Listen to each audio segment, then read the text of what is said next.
Entonces, pues hoy vamos a hablar del síndrome de Marfan. Hasta aquí va a llegar su examen parcial. Nada más van a quedar como dos temas ahí pendientes, pero pues los vemos el siguiente parcial, no hay problema. Bien, entonces vamos a hablar de lo que es el síndrome de Marfan. El síndrome de Marfan es una enfermedad que pues, se conoce desde hace muchos años. Fue descrita precisamente por Bernard d'Antoine Marfan, que era un médico francés del siglo XIX. Solo es que Francia en ese entonces era como el, el lugar para hacer clínica y medicina. De hecho, se supone que la escuela de la clínica que tenemos en la facultad, nuestra facultad de medicina, pues está muy basada en la clínica francesa. Entonces, pues es parte de la historia de. Y en su artículo en el que describe el síndrome, obviamente no le puso síndrome de Marfan, esto fue algo que se le acuñó después de que ya se reconoció como una enfermedad aparte. Describe el caso de Gabriel P. Era una niña de 5 años que observa con un fenotipo específico que él llamó dolicoestenomelia, que significa miembros largos y delgados. Entonces, pues es una manera, digamos, muy simplista de verlo, pero pues es una de las características más notorias de los pacientes con Marfan. Eh, el síndrome de Marfan está registrado en el catálogo de OMIM, tiene este número de entrada, tiene el 1 porque es una entidad dominante y tiene el gato porque ya sabemos que hay un gen asociado. Es una enfermedad hereditaria del tejido conectivo. Hay muchas enfermedades hereditarias del tejido conectivo.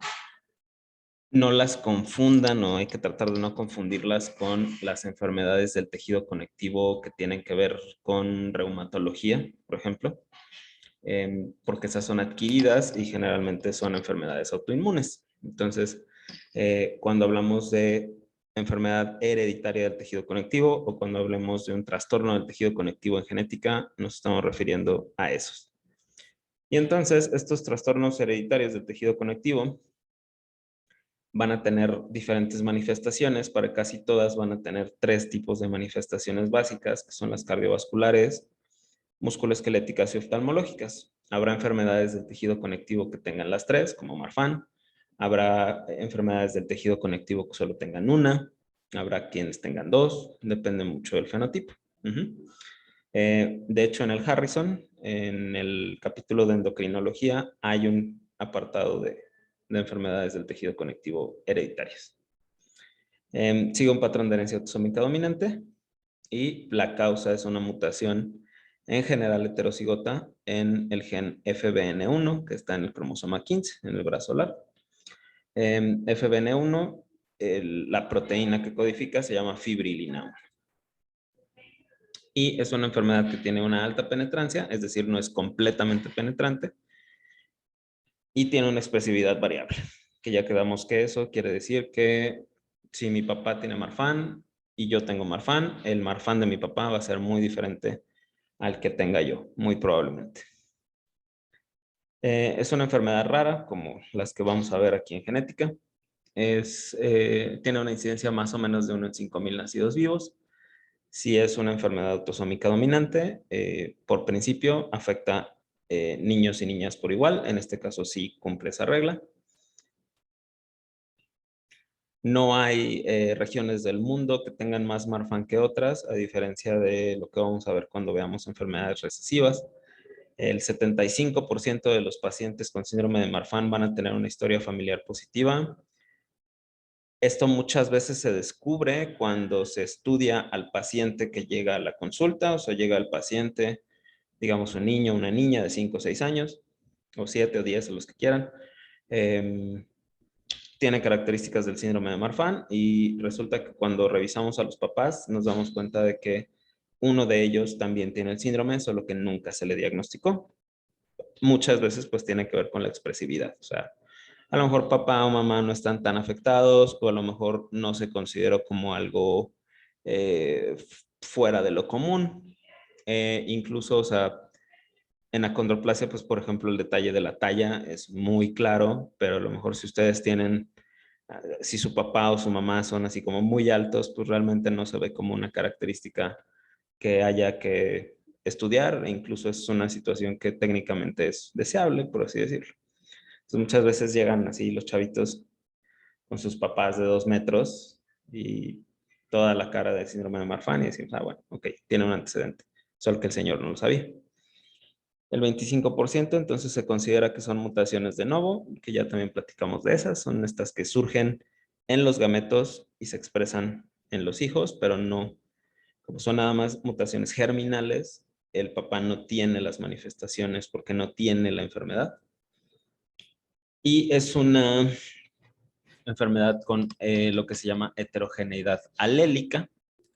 Entonces, que también ya lo platicamos de heterogeneidad en la clase anterior. Entonces, aquí vamos a ver un concepto nuevo que es la heterogeneidad alélica. Y la heterogeneidad alélica se refiere a que un gen que provoca una enfermedad, vamos a anotarlo,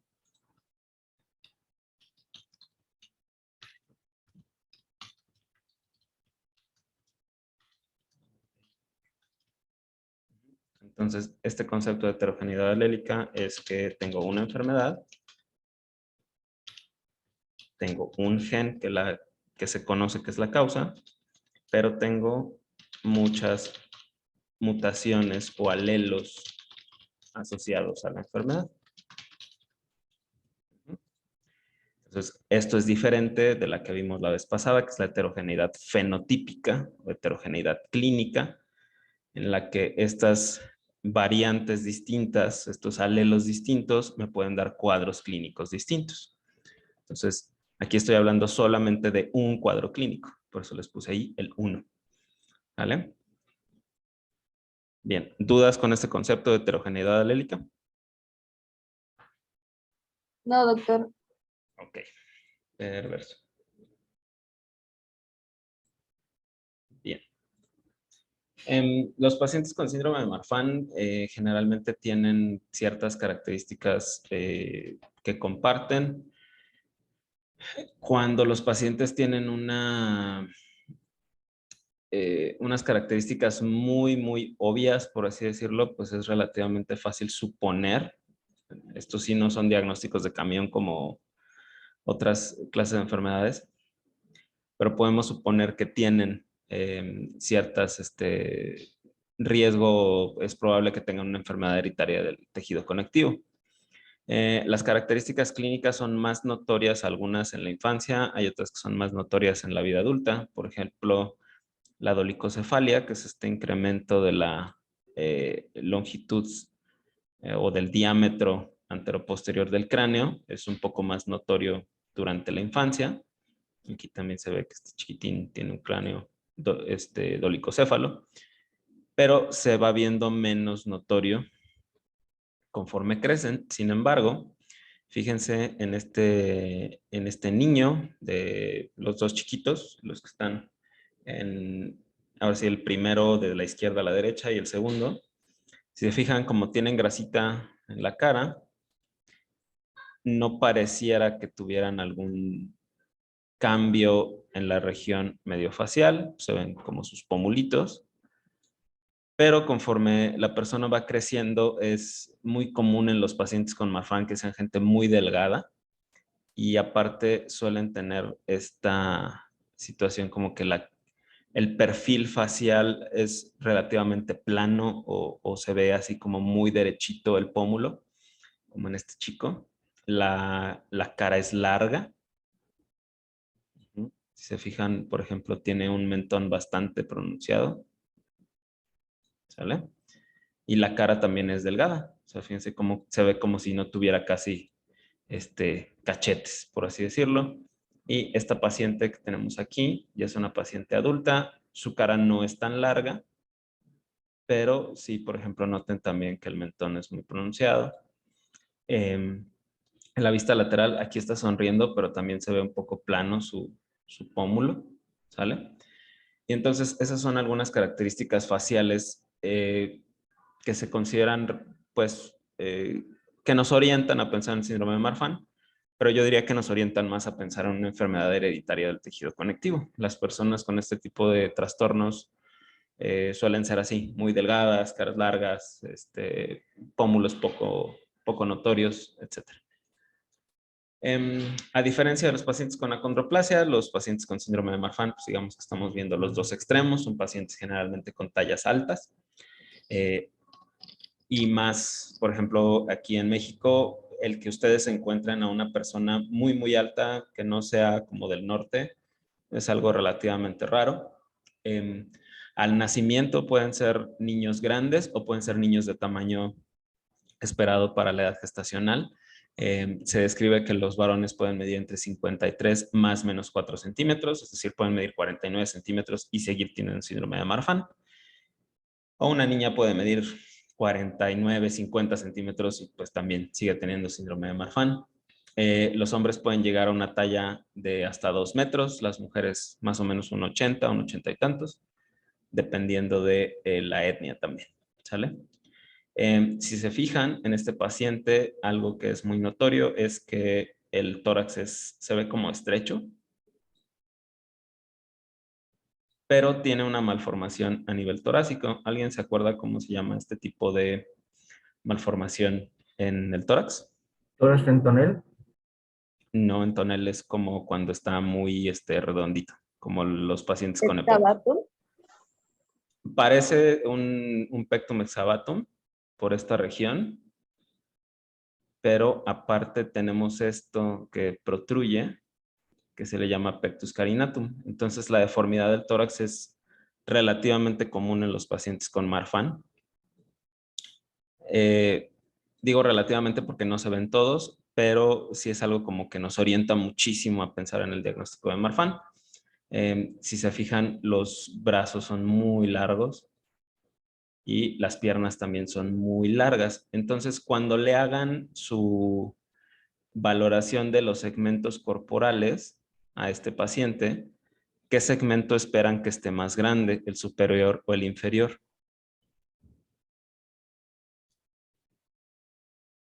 El inferior, ¿Por qué? pues se ven muy grandes las tibias y el fémur. Exactamente. Acuérdense que cuando hablamos de segmento inferior, estamos hablando que la mayor parte de la medida son las extremidades inferiores. Entonces, en estos pacientes, justamente cuando yo hago la valoración de la talla, voy a tener que hacer el índice de segmento superior, segmento inferior, y para yo considerarlo como un segmento inferior realmente grande y que esto me traduzca en extremidades muy grandes, necesito que la desproporción sea menor a 0.86. Si le sale 0.87, pues ahora sí que no cumple como tal el criterio, pero nos estamos dando cuenta que hay una desproporción, ¿sale?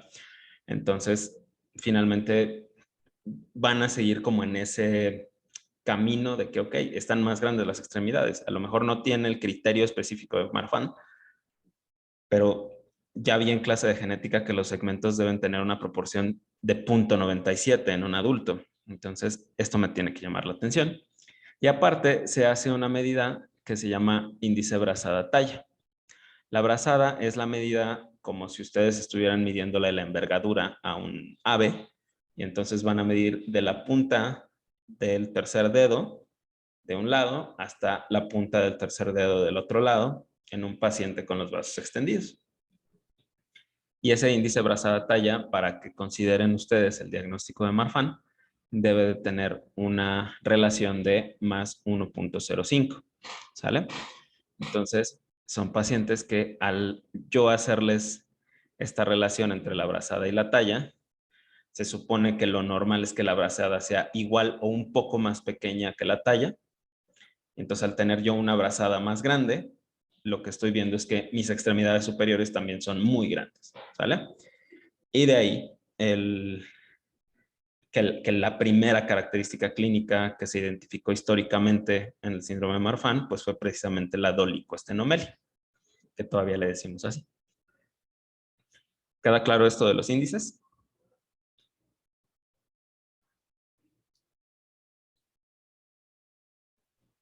Sí, doctor. Ok, muy bien. La siguiente es que los pacientes con Marfan suelen verse muy delgaditos porque aparte de que tienen menos grasa, tienen menos masa muscular. Digo, obviamente si no son deportistas, ¿no? O sea, si su paciente con Marfan es jugador de fútbol americano, pues probablemente, uno no debería de serlo, pero bueno, para eso a que lo diagnostiquen. Y probablemente pues consume una gran cantidad de proteína y hace mucho ejercicio y Pero en general un paciente Marfan, con síndrome de Marfan, perdón, de a pie, va a tener una masa muscular disminuida. Entonces es gente de verdad muy, muy delgadita. Tienen menos grasa corporal, tienen la oligostenomelia y la mitad de los pacientes va a tener la hipermovilidad articular. ¿Sale? Esta situación que ustedes están viendo aquí es algo que se llama genu recurvatum o rodilla recurvada. Y esto es algo que es, si ustedes intentan echar hacia atrás sus rodillas, no creo o yo espero que no alcancen el ángulo que alcanza este paciente. Este paciente fácilmente tiene un ángulo de unos 110 grados por ahí. Lo ideal es que sus rodillas no se puedan extender más allá de 90 grados. ¿Ok? Ahora, algo que es muy importante es que solo la mitad de los pacientes con Marfan tienen esa hipermovilidad articular.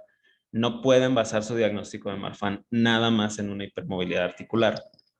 O no debería de ser su diagnóstico de sospecha en un paciente, por ejemplo, que se está luxando constantemente. Marfan es quizá el más frecuente de los trastornos hereditarios del tejido conectivo, pero si la clínica de su paciente es sobre todo la hipermovilidad articular, no piensen luego en Marfan. Y algunos pacientes van a tener contracturas articulares. Esto es algo que comparten los pacientes con Marfan y con acondroplasia, la limitación a la extensión del codo. El 88% de los pacientes van a presentar una característica que hoy en día se le dice dedos largos y delgados. Antes se le conocía como aracnodactilia, pero este es de estos términos que les contaba que pues se supone que ya no deben de usarse porque parecieran como peyorativos. Sin embargo, digamos, no es como decir pliegue simiano, ¿no? Entonces hay quien todavía dice aracnodactilia y pues no es tan ofensivo, por así decirlo. Y esto lo van a presentar casi todos los pacientes. La aracnodactilia no es una situación que, bueno, los dedos largos y delgados no es una situación que sea meramente subjetiva. Existen maneras de medir y de determinar si una mano o unos dedos están particularmente largos. Aunque ustedes no le crean, existen percentilas para el tamaño de todo el cuerpo, hay percentilas para la distancia entre los ojos, hay percentilas para la nariz, hay percentilas para las manos, hay percentilas para los pies, hay percentilas para la longitud del húmero. Entonces, podrían hacer eso, la verdad es que es muy complicado. Entonces, existen un par de pruebas clínicas que se conocen como la prueba de Walker-Murdoch y la prueba de Steinberg. Y si el paciente es positivo para esas pruebas, entonces decimos que tiene un signo de Walker-Murdoch positivo o un signo de Steinberg positivo. Entonces, ¿cómo van a hacer el primero? Signo de Walker-Murdoch. Le van a pedir a su paciente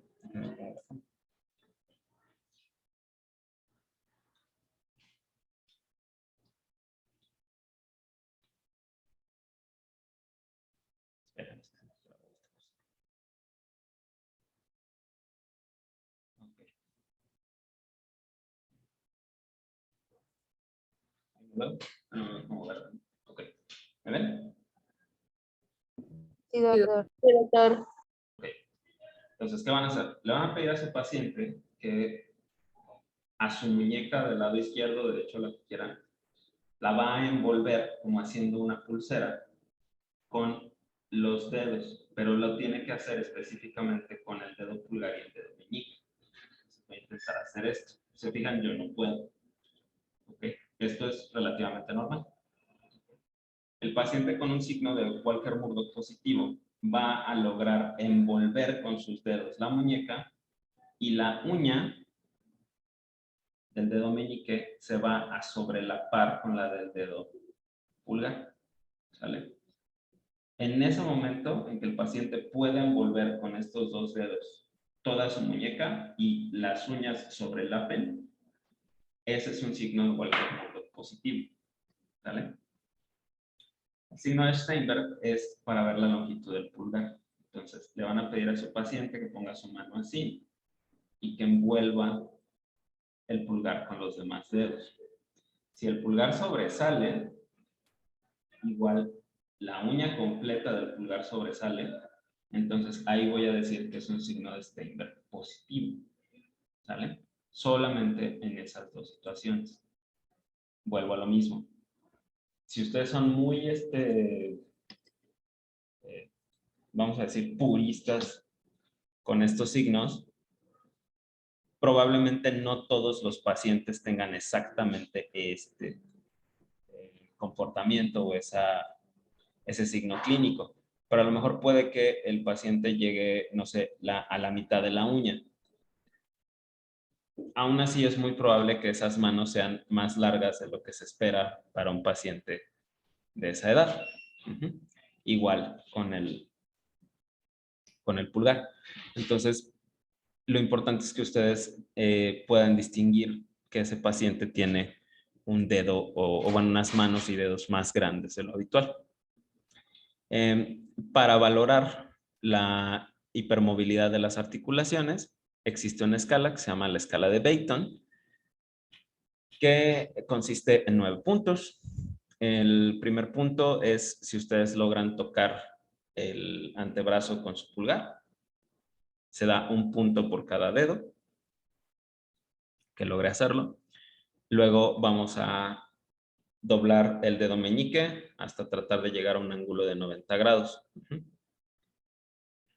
Eso también va a dar un punto por cada meñique que pueda lograrlo. Esto se tiene que lograr sin hacer esfuerzo, o sea, no le tienen que dislocar el dedo a su paciente. O sea, si lo hace así fácilmente, el punto es positivo, pues. ¿Ok? Luego están los codos. Hasta dónde llega el ángulo de los codos. Normalmente el ángulo de los codos debe ser de 180 grados, igual. ¿Vale? Y lo que les decía del genu recurvatum, que es el tirar, digamos, hacia atrás la articulación de la rodilla. Igual es un punto por cada rodilla, un punto por cada codo. Y finalmente le van a pedir a su paciente que sin doblar las rodillas toque el suelo con las palmas de sus manos. ¿Ok? Entonces, es una forma muy sencilla de valorar la hipermovilidad articular. No tienen que explorar, obviamente, todas las articulaciones, pero aquí se están dando una idea bastante bien validada. Esto está muy bien descrito. Y si su paciente tiene 6 puntos o más en la escala de Beighton, quiere decir que su paciente tiene hipermovilidad. En los pacientes con Marfan, esto es especialmente útil porque les permite valorar, por ejemplo, si tienen la limitación a la extensión del codo, que eso les habla de que es más probable que sea Marfan. Y la otra situación es que hay que tener mucha cautela a la hora de valorar esto en los niños, ¿sí? Los niños menores de 8 años, en general, son muy elásticos. Bueno, son muy hipermóviles, que sería lo correcto decir. Entonces sí hay que tomarlo con un grano de sal si estamos valorando a un niño pequeño con la escala de Beighton. ¿Okay? Si ya es un adolescente es mucho más confiable. Pero si se fijan aquí en mi imagen, el score de Beighton en realidad se creó más para identificar a pacientes con síndrome de Ehlers-Danlos. Cuando ustedes tengan un paciente que es más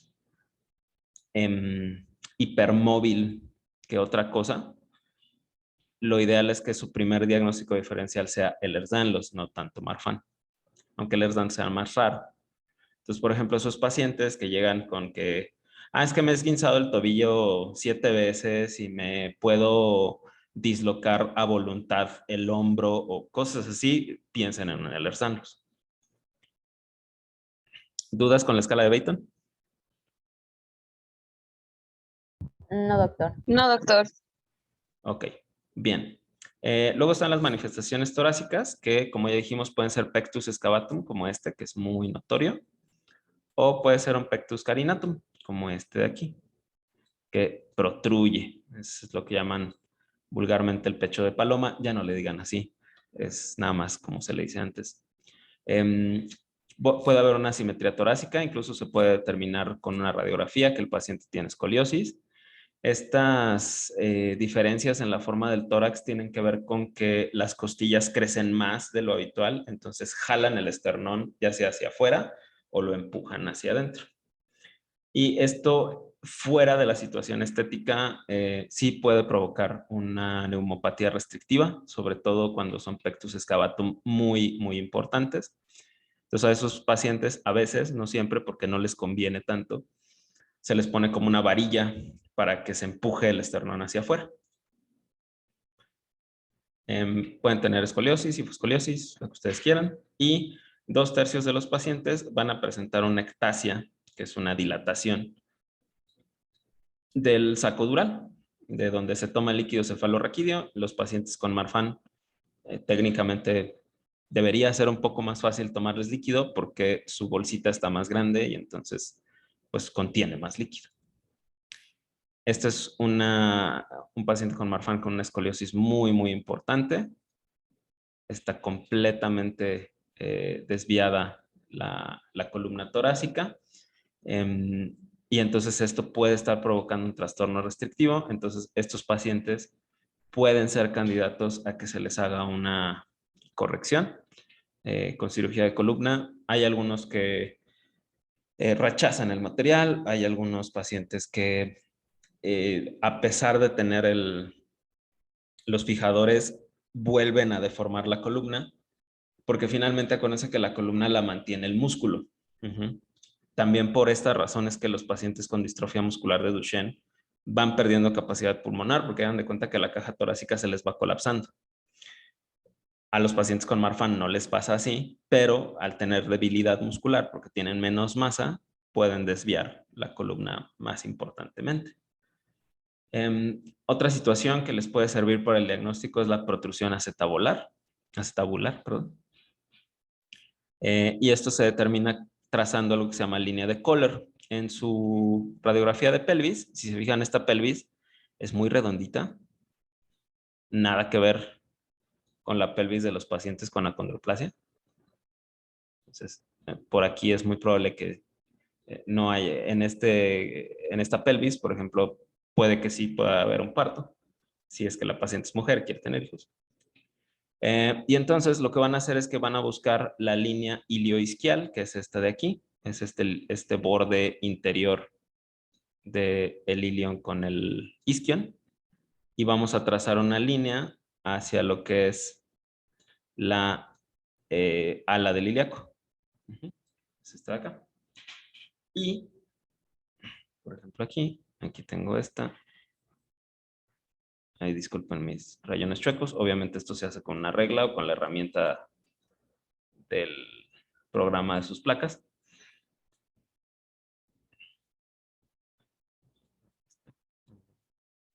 Y entonces lo que vamos a ver es si la cabeza del fémur y por tanto el acetábulo se salen de esa línea, como en este caso. Aquí también está salido el acetábulo. Y si se fijan, en esta radiografía del lado izquierdo, solo está protruido un acetábulo y más bien pareciera como que es algo de posición. ¿Cómo saben que es algo de posición? Pues porque no están completamente simétricos estos dos agujeros obturadores, ¿sale? Entonces probablemente la paciente o el paciente estaba como un poco girado, pero si se fijan no hay protrusión, ¿ok? Aquí, en esta placa de acá, es muy notoria la protrusión. O sea, incluso el hueco pélvico como que se le hace estos chipotitos por culpa de la protrusión acetabular, ¿sale? Entonces, eso lo pueden ver en una radiografía de pelvis. Ahorita que ya las placas son digitales, pues pueden hacer incluso ese rayoncito en el mismo programa de las placas y anotarlo en su nota si es que se llegan a topar un paciente con sospecha de Marfan. En cuanto a los pies igual que las manos son pies largos, son angostos. El 44% de los pacientes va a tener pie plano o lo que se llama valgo del retropié. Ahorita les enseño una foto. Y lo que es el pie cabo es una deformidad del pie en que está muy, muy marcado el arco. pero no es tan frecuente en Marfan. La caída del arco en los pacientes con Marfan es porque el ligamento está más flojito y entonces no da tanto soporte y el arco del pie se cae. Pero hay veces que además del arco del pie también se cae el retropié. Entonces fíjense cómo aquí se ve como si todo el pie estuviera tocando el suelo, no nada más el arco o donde debe de ir el arco. ¿Sale? Esto es lo que llaman valgo del retropié. Entonces, a sus pacientes con enfermedades o sospecha de enfermedades del tejido conectivo, los van a tener que subir a una sillita plana o agacharse ustedes para ver cómo está pisando ese paciente. Muchas veces estos pacientes solitos les dicen, sí, es que Pedrito ha usado plantillas toda su vida, o se tardó muchísimo en caminar y nos dijo el ortopedista que era porque tenía el pie plano, o si ya son pacientes adultos, a lo mejor le dicen, no, pues es que no aguanto estar mucho tiempo caminando porque me duelen mucho los pies, me han dicho que use plantillas, cosas así. Es bien importante preguntárselos a sus pacientes con este tipo de características. Y, por ejemplo, aquí está un paciente, primero se le valoró el valgo del retropié y luego se le adaptó una plantilla para ayudarle, ¿sale? Entonces, pues ahora sí que son detallitos que a lo mejor uno no pregunta habitualmente, pero ya viendo el resto del cuadro clínico, pues es cuando uno pregunta dirigidamente, oiga, ¿usted usa o ha usado plantillas? Ya les no, sí. Ok. Otra cosa que es importante en los pacientes con síndrome de Marfan es que pueden hacer neumotórax espontáneos. Por ejemplo, en esta placa que están viendo aquí, aquí se ve delimitado el pulmón que se colapsó. Entonces son pacientes que están bien, que todo tranquilo y de repente empiezan con muchísima dificultad respiratoria. ¿Por qué? Pues porque el tejido conectivo del pulmón forma bulas como las de los pacientes con EPOC y muchas veces esas bulas se encuentran en la periferia, pegadas a la pleura. Entonces, a la hora que se rompen, pues se empieza a llenar de aire el espacio pleural en vez de líquido que normalmente debe de tener. Entonces, los pacientes con sospecha de Marfan, si la sospecha es muy grande, una tomografía de alta resolución de tórax les podría ayudar a tener más datos clínicos. ¿Hay otras causas de neumotórax espontáneo y formación de bulas que son genéticas? Sí. Entonces, obviamente, estos pacientes les van a llegar de dos clases. O va a ser un paciente que hizo un neumotórax espontáneo y que cuando lo revisó el neumólogo lo vio con características de un síndrome hereditario del tejido conectivo. Es decir, lo vio alto, delgado, poca grasa corporal, poca masa muscular, O es un paciente que ya se le identificaron esas características y necesito más datos clínicos. Entonces, si ya hicieron un neumotórax espontáneo, pues hay que tenerlos en vigilancia. Obviamente hacer imágenes para ver qué tan probable es que vuelva a tener ese tipo de situación. Y habría que platicarlo con cirugía de tórax para ver si hay algún procedimiento que sea profiláctico. Muy bien. Luego tenemos las manifestaciones cardiovasculares. De todas estas que les acabo de platicar, las cardiovasculares y las oculares son o van a ser las más importantes para el diagnóstico, ¿sale? Entonces, si su paciente solamente tiene hallazgos como los que acabamos de ver ahorita, no lo refieran diciendo probable síndrome de Marfan. Vamos a referirlo como un probable trastorno hereditario del tejido conectivo, ¿sale? Cuando sí voy a decirle a mi colega genetista o con quien trabaje, oye, creo que tengo un paciente con Marfan cuando tenga características cardiovasculares y oculares. La más importante es la dilatación de la raíz aórtica, ¿sale? Esto se ve por ecocardiograma. ¿Ok? Entonces, digamos que tienen a su paciente, que es un paciente de 15 años, que es muy alto, que tiene su signo de Walker-Murdoch y de Steinberg positivos, que tiene valgo del retropié, y entonces ustedes dicen, híjole, pues esto suena como que pudiera ser una del tejido conectivo. todo paciente que tiene una sospecha de enfermedad hereditaria del tejido conectivo tiene que ir a un ecocardiograma, precisamente por esto. Entonces lo mandan a ecocardio para que su compañero el ecocardiografista le mida la raíz aórtica. Y la raíz aórtica sigue un sistema para determinar qué tan normal es la medida, que se llama el Z-score, que es muy similar a las desviaciones estándar, ya lo habíamos platicado. Y entonces se tiene que medir a nivel de los senos de Valsalva, que es donde nacen las coronarias, y ahí voy a ver qué tan grande es la raíz aórtica, ¿sale?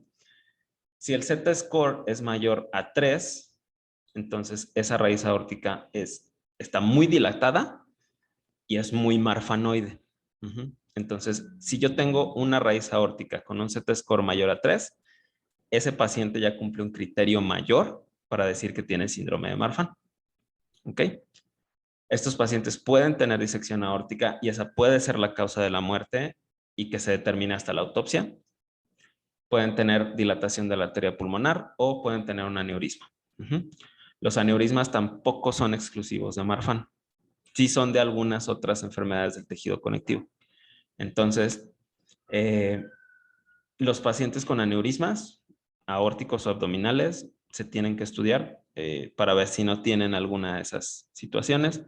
Obviamente, si no tienen como factores de riesgo comunes y si son jóvenes, sobre todo. Bien. El ecocardiograma también me va a decir cómo están las válvulas, que es muy importante.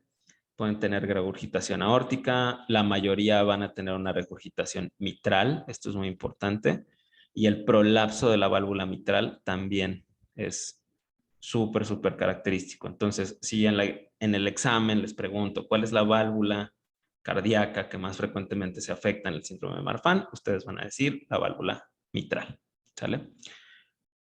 Más frecuentemente, no es la única. Y pueden tener prolapso de la válvula tricúspide.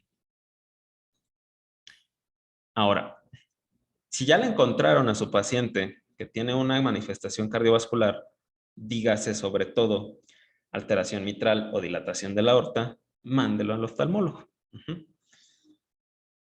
En el ojo, la principal característica que tienen los pacientes con Marfan es esto que se llama ectopia lentis o subluxación del cristalino. 8 de cada 10 lo van a tener. ¿Ok? No se ve luego, luego. O sea, ahí, por ejemplo, esto puede pasar en adultos o puede pasar en niños. Ahora sí que esto es algo muy variable. Entonces, ¿qué va a pasar? Pues acuérdense que el cristalino está sostenido por el iris a través de un montón de ligamentitos que se llaman los ligamentos suspensorios. Y en el caso del síndrome de Marfan, en vez de que estos ligamentos estén así como súper tensos y muy bien hechos, pues están como aguados. Y entonces el cristalino se mueve del lugar. Por alguna razón que no está como tan bien descrita, si la subluxación del cristalino hace que el cristalino se mueva hacia arriba y hacia temporal, eso es muy característico del síndrome de Marfan, ¿sí? Hacemos esta distinción porque hay otra condición que se llama homocistinuria, que tiene muchas características similares a Marfan, pero la ectopia en esos pacientes es hacia abajo y hacia nasal. Entonces, por eso hacemos como mucho énfasis en que se busque hacia arriba y hacia temporal para decir probablemente es Marfan. ¿Ok? Y aparte, los pacientes con Marfan suelen tener más frecuentemente miopías y generalmente son miopías altas. O sea, miopías altas se refiere a que tienen aumentos de 5 o de 6, pero es pura miopía, no es astigmatismo. O sea, a lo mejor ustedes, si usan lentes y tienen aumentos altos, es muy probable que sea más por astigmatismo que por miopía o por hipermetropía. Pero acá son pacientes casi con miopías puras, pero que son señoras miopías y que usan unas micas bastante gruesas.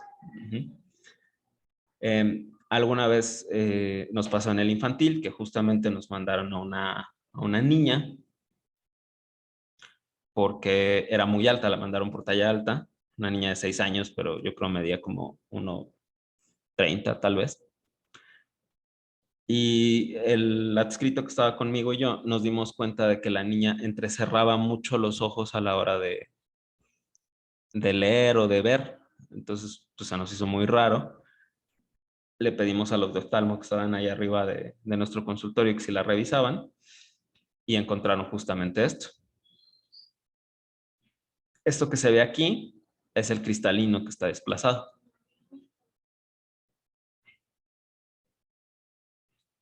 Y la razón por la que fuimos muy insistentes en que en que la revisaran en ese momento fue porque a la hora que la auscultamos, le escuchamos un soplo que no tenía como ni pies ni cabeza, o sea, se oía como un retumbo con soplo, con cualquier cosa que tiene el corazón que no debe de tener. Entonces, pues luego fuimos a, pues a corroborar. Y al final sí, la niña cumplía criterios para Marfan.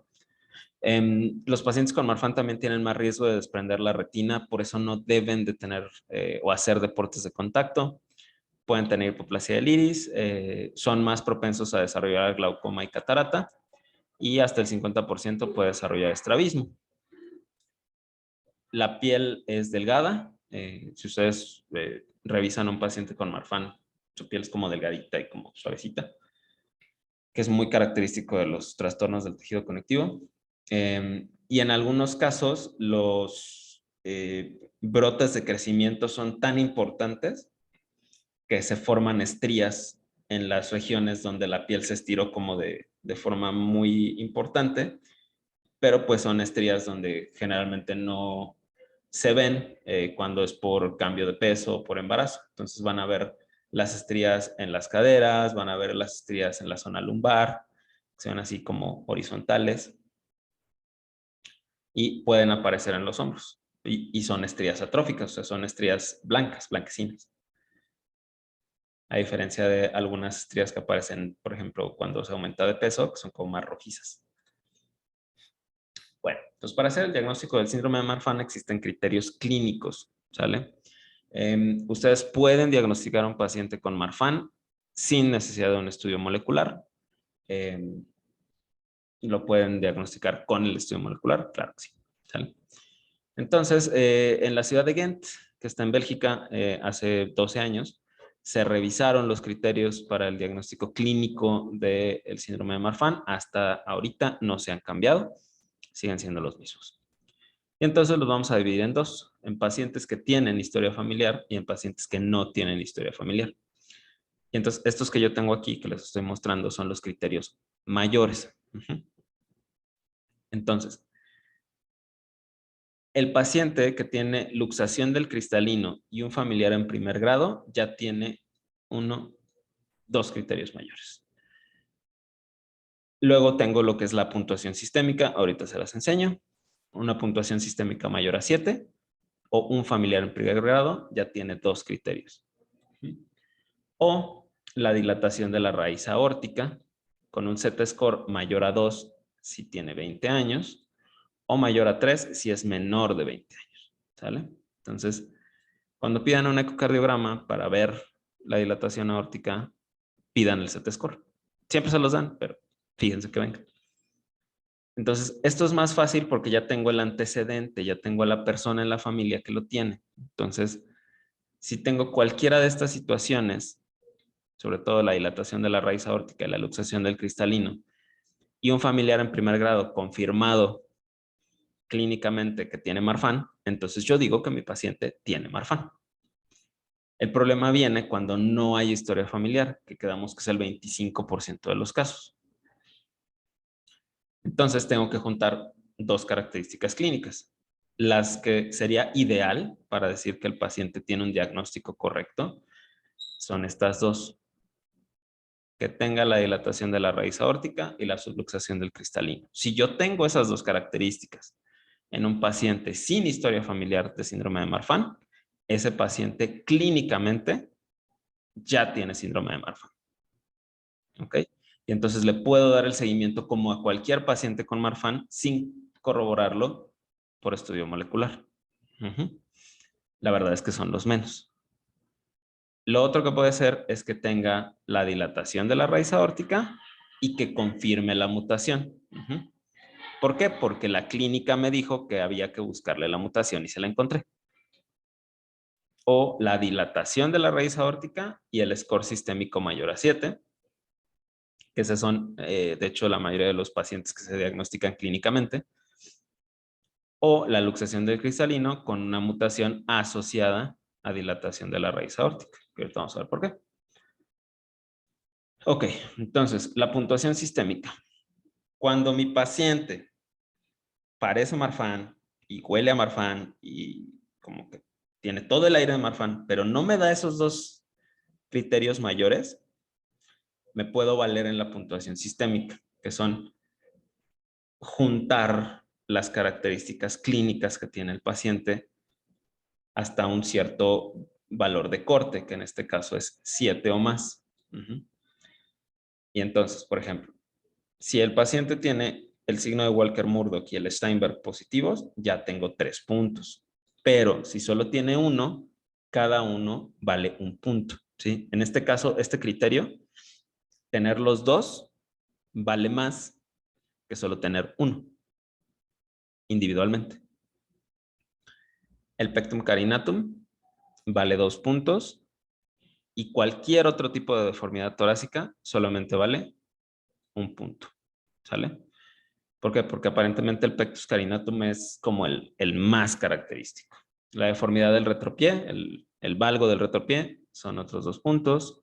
Que tenga neumotórax son otros 2 puntos. Que tenga ectasia dural son 2. La protrusión acetabular son 2. ¿Sí? El asunto con todo esto es que este lo pueden valorar clínicamente, este lo pueden valorar clínicamente, este lo pueden valorar clínicamente, estos no. En el caso del neumotórax, a menos que el paciente lo haya tenido, la desproporción de segmentos sí lo pueden valorar clínicamente, la escoliosis necesitan la placa, la pueden valorar clínicamente si está muy grave, pero placa sería lo ideal. Las características faciales las pueden valorar clínicamente, las estrías en la piel las pueden valorar clínicamente, el prolapso necesitan el eco y de la miopía necesitarían ver una valoración por oftalmología, pero pues técnicamente, clínicamente también lo pueden valorar, ¿sale? Pero clínicamente sí pueden juntar los 7 puntos. O sea, con estos primeros 3 ya juntaron 7. 8, 9, 10, 11. O sea, clínicamente pueden juntar hasta 11 puntos. Si su score clínico no llega a los 7, entonces ahora sí, que le pido su radiografía de columna, que le pido su TAC de tórax, que le pido su placa de pelvis. Obviamente váyanse de lo más accesible a lo menos accesible. O sea, por ejemplo, la ectasia dural, la verdad es que no me iría como porque ese sea mi caballito de batalla, pero si todo falla, pues ok, le pedimos su resonancia de columna, si es que la puede pagar el paciente, porque ya saben que pública pues está difícil conseguirla. Ok, entonces, si yo junto estos 7 puntos o más y tengo alguna de las otras características, entonces ya puedo hacer un diagnóstico clínico del síndrome de Marfan sin necesidad de hacer el estudio molecular. Si se puede hacer el estudio molecular, pues qué mejor. ¿Ok? ¿Dudas hasta aquí?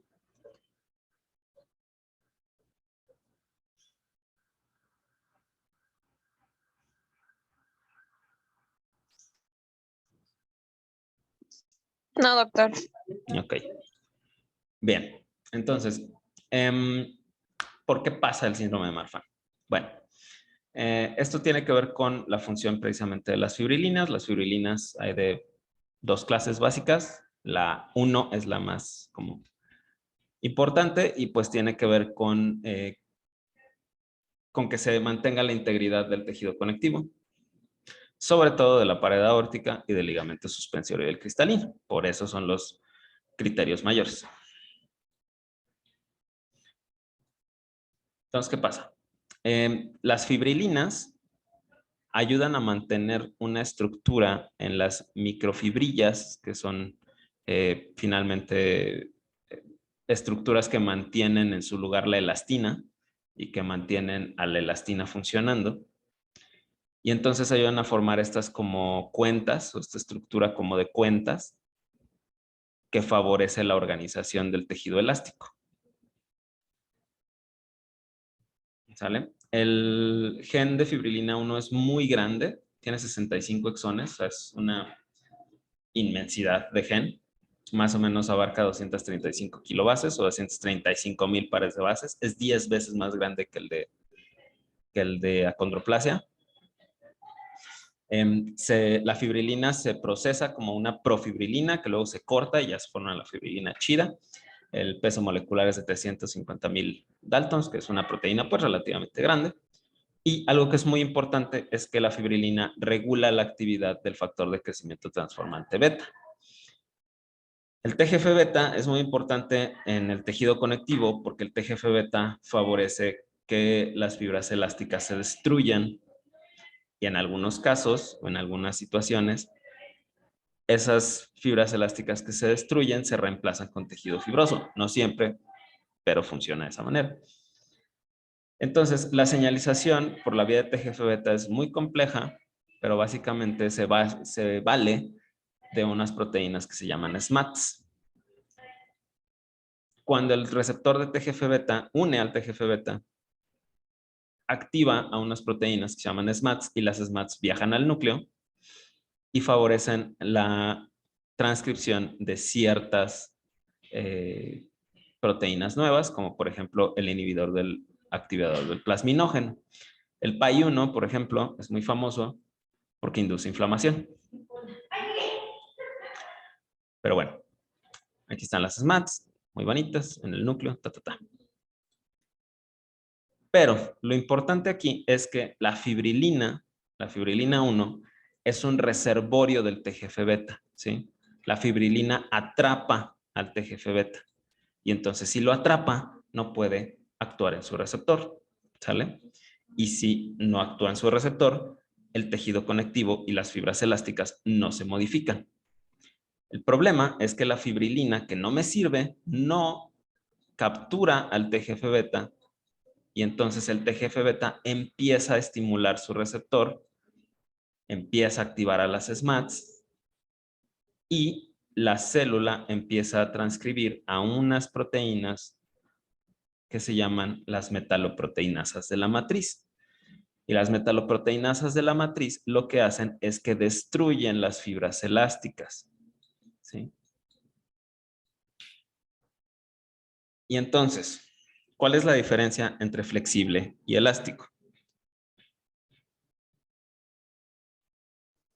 Flexible sería que se pueda doblar y regresar a su mismo sitio. Y elástico que pueda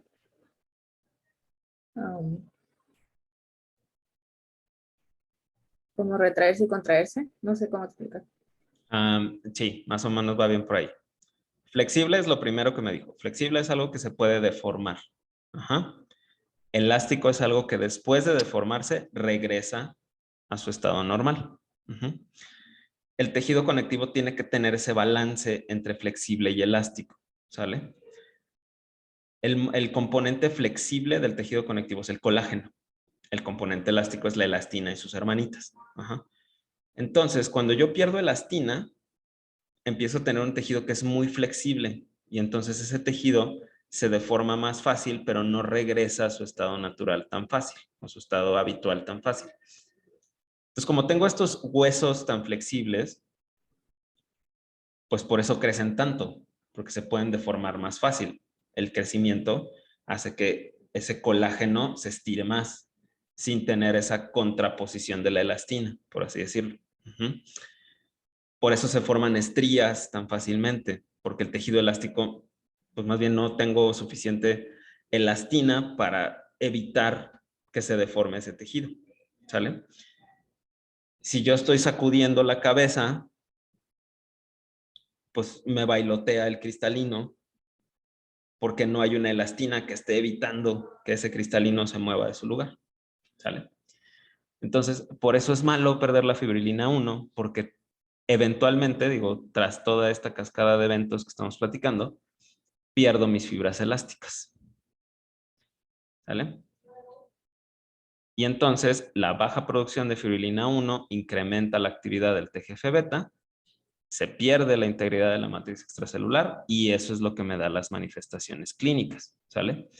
La aorta constantemente está recibiendo un pulso de sangre que viene desde el ventrículo izquierdo. Y entonces, si no tiene fibras elásticas, pues hagan de cuenta que es como si estuvieran ustedes fastidiando una liguita y haciéndola cada vez más grande y más grande y más grande hasta que se aguanga. Lo mismito le pasa al anillo de la aorta.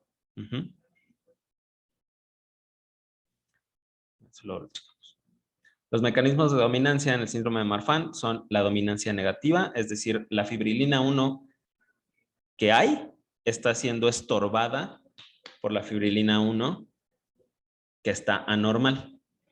Y entonces, en estos pacientes, como ya habíamos platicado también, la dominancia negativa da cuadros, o estas variantes de dominancia negativa dan cuadros clínicos más graves en general.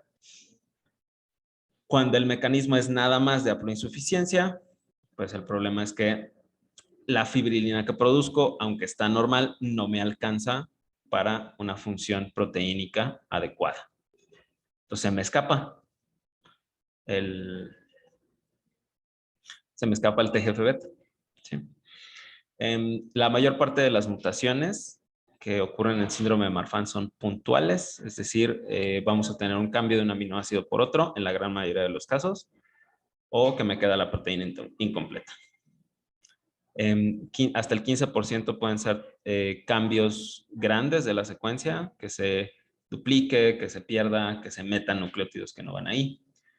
Pero el perder el gen por completo es una causa rara. Y bueno, en uno de los criterios habíamos visto que teníamos que tener una variante que se asociara a alteraciones aórticas. Esto es porque se ha visto que las mutaciones en la parte inicial del gen, del exón 1 al 10, no van a tener dilatación aórtica. Entonces, estas mutaciones casi siempre se asocian a nada más subluxación del cristalino. Y algunas, por ejemplo, cuando tiene expresión neonatal, se ve que la mutación está en las secciones 24 al 32, o sea, en esa región. Y cuando están en el final del gen, del exón 59 al 65, pues la alteración cardíaca es más tardía y es menos severa. ¿Sale? Bueno, eso ya lo habíamos platicado. Eso vamos a ver. Hay diagnósticos diferenciales dependiendo de las características que tenga su paciente. Por ejemplo, lo que les decía, si son características más que nada del sistema musculoesquelético, pues hay que sospechar, por ejemplo, un síndrome de Ehlers-Danlos. Hay muchos diagnósticos diferenciales para síndrome de Marfan, que eso ya nos toca un poquito más a nosotros el buscarle cuál de todos es. ¿Vale?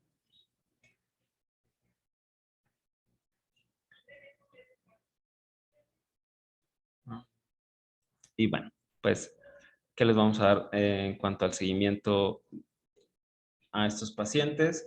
Se les valora anualmente en oftalmología, sobre todo por lo de el riesgo de desprendimiento de retina y lo de la subluxación del cristalino. Hay que hacer un ecocardiograma anual, o puede ser más pronto, dependiendo si la aorta está muy dilatada. En pacientes que ya tienen dilatación aórtica se les deja propanolol para tratar de controlar que no haya un sobreesfuerzo de esa aorta. La valoración por ortopedia depende de las manifestaciones que tenga el paciente.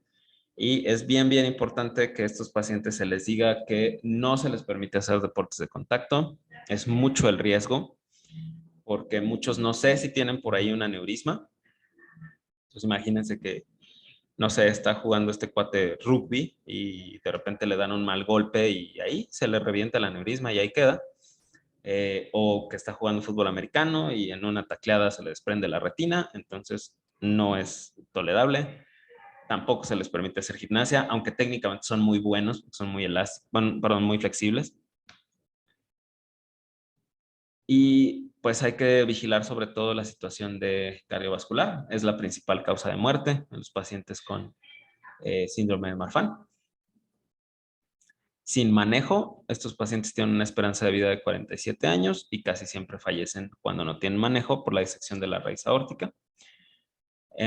Se les dan beta bloqueadores, como ya les decía, y también se les dan bloqueadores del receptor de angiotensina, porque el receptor de angiotensina trabaja bajo la vía de TGF-beta. Entonces, al bloquear ese receptor, técnicamente tengo menos actividad de TGF-beta.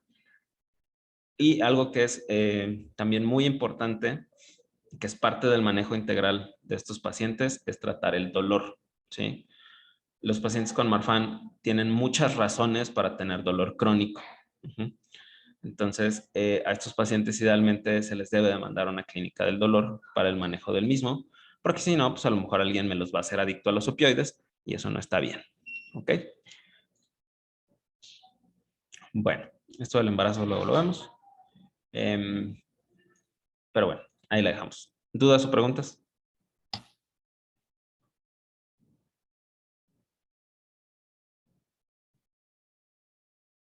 Doctor, ¿el Dígame. examen solo bastaría entonces hasta este tema? Así es. Es correcto.